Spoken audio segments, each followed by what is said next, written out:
quand même, il faut que je dise que vous avez su peut-être que, ceci expliquant peut-être cela, plusieurs des grands candidats, entre guillemets, ont décidé de se faire porter pâle pour le prochain débat qui devait avoir lieu le 20 avril sur France 2. Ils ont fait savoir qu'ils avaient une vieille grand-tante qui était malade, qu'il fallait absolument qu'ils aillent voir, ou alors qu'ils avaient, je sais pas quoi, une indisposition passagère. Donc en définitive, ce débat n'aura pas lieu du fait... Voilà, donc en fait, les prétendus grands candidats ont décidé que finalement ils étaient des aristocrates et qu'ils n'avaient pas à frayer avec les petits candidats. Ils ont décidé en définitive qu'il y avait des maires de différentes natures. Voilà, monsieur le maire tout à l'heure qui a pris la parole pour dire qu'il m'avait parrainé, eh bien, pèse moins qu'un élu qui a parrainé monsieur Macron. Voilà, c'est comme ça.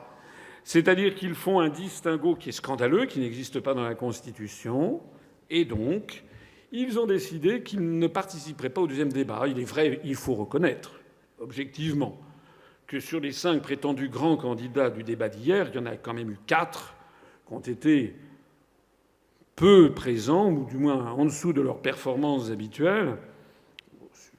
Mme Le Pen n'a pas été au mieux de sa forme. M. Fillon était figé comme une momie. On avait l'impression qu'il savait un texte qu'il fallait qu'il rédige et qu'il était là, il était coincé. On avait l'impression qu'il avait avalé un verre de langue.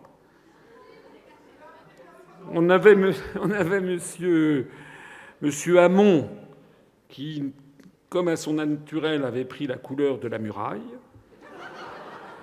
Et enfin, on avait monsieur Macron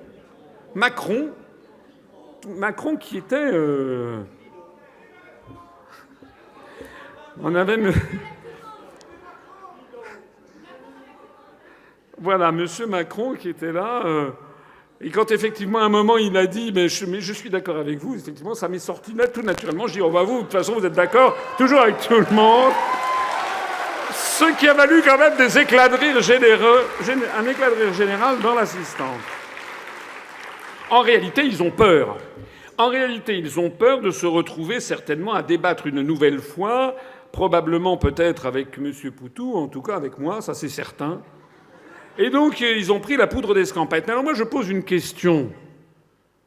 Ces personnes prétendent être président de la République.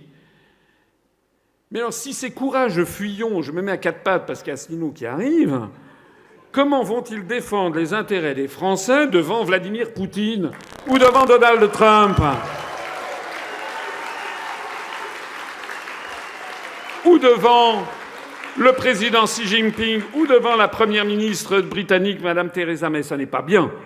Quand on prétend aux plus hautes fonctions, quand on prétend être le garant de l'indépendance nationale, puisque c'est le titre même, le pouvoir même fixé au président de la République, le garant de l'indépendance nationale et de l'intégrité du territoire, la moindre des choses, c'est que quand on prétend être le chef de la diplomatie et le chef des armées, eh bien la moindre des choses, c'est que l'on ne se défile pas, n'est-ce pas ? On ne prend pas la tangente face à un débat sous des motifs fallacieux. Je pense que les Français comprendront ce qui se passe et que les prétendus grands candidats sont en fait des candidats extrêmement pleutres qui ne refusent d'avoir un débat franc devant les Français.